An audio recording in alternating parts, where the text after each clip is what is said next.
Hii hapa ni Forimark Pollinator Simulizi.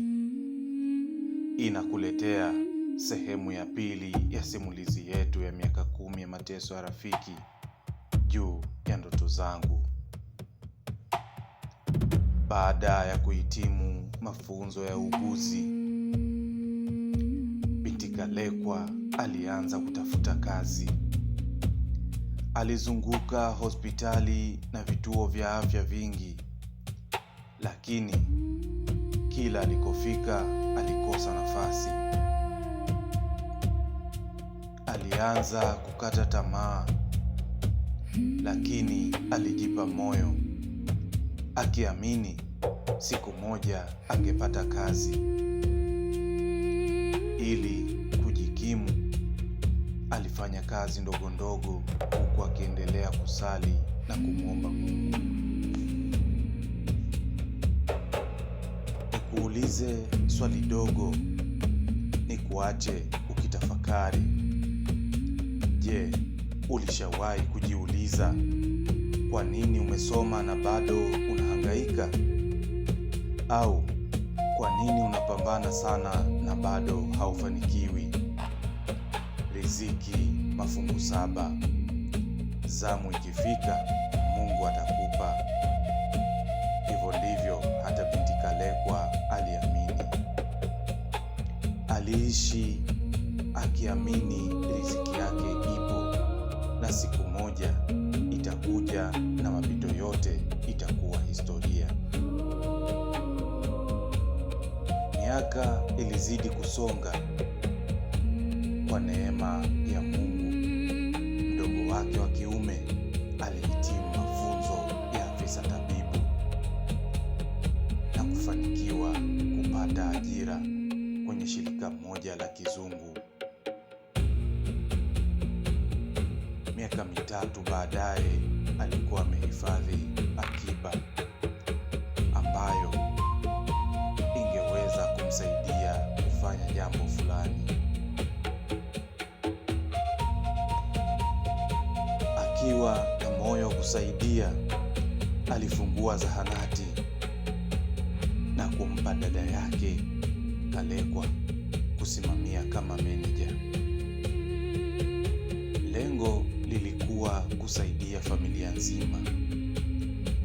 Hilo lilikuwa jambo la heri kwa Kalekwa, kwani alipata kipato na matumaini mapya. Biashara ilianza kukua na mafanikio kuonekana. Tabasamu likarejea katika familia nzima. Kalekwa alifanya tathmini na kuona namna ya kupanua biashara, na kwa uongozi wa Mungu aliona fursa ya kufungua ofisi ya duka la vinywaji vya jumla.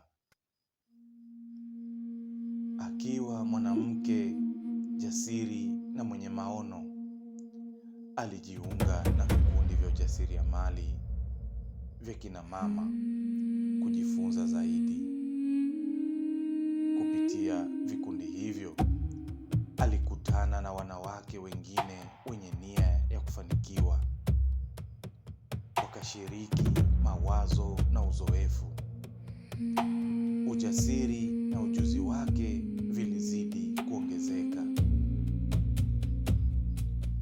Anguko na kukata tamaa. Hali ilizidi kubadilika. Biashara ya zahanati na vinywaji vilianza kudorora na hatimaye kuanguka. Madeni yakaanza kuongezeka, hasa katika vikundi alivyokuwa amejiunga. Kalekwa alikosa pesa za marejesho na akaanza kupoteza ari ya kuenda kazini na kusimamia biashara ya vinywaji.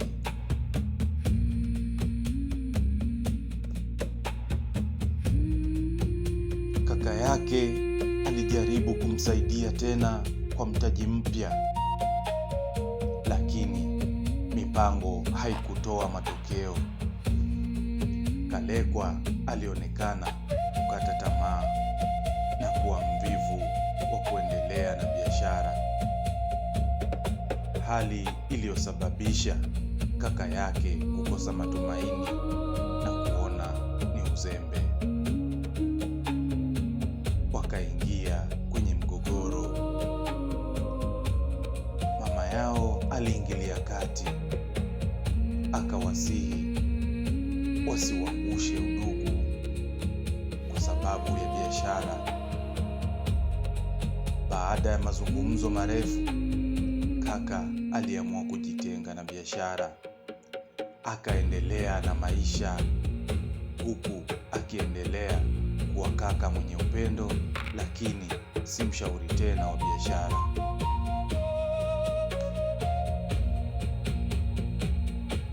Kalekwa alibaki akitafakari sana. Alijua alihitaji mabadiliko. Siku moja aliona bango la semina ujasiriamali kwa wanawake na akaamua kuhudhuria.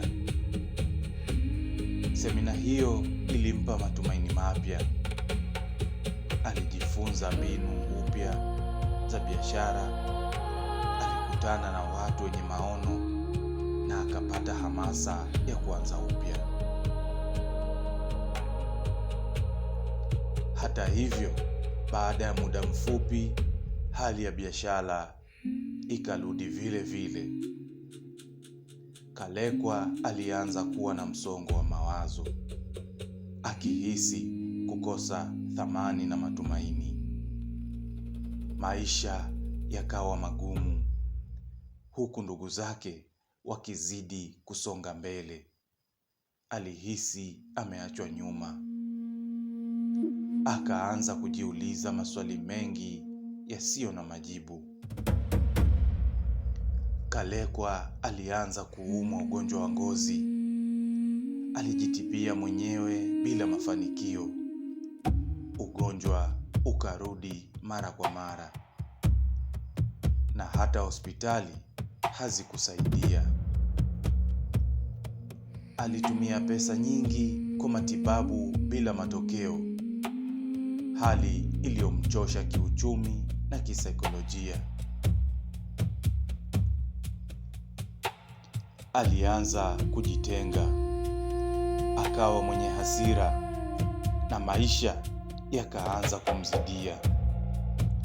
Ndani yake alikuwa akiumia sana, ingawa nje aliendelea kutabasamu.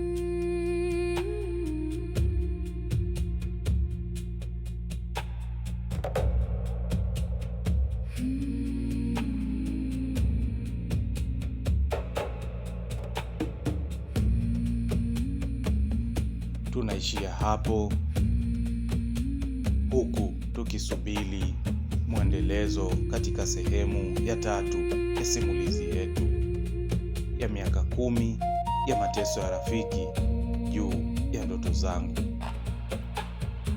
Ili kuweza kupata mwendelezo huu, tafadhali subscribe, like, comment na share.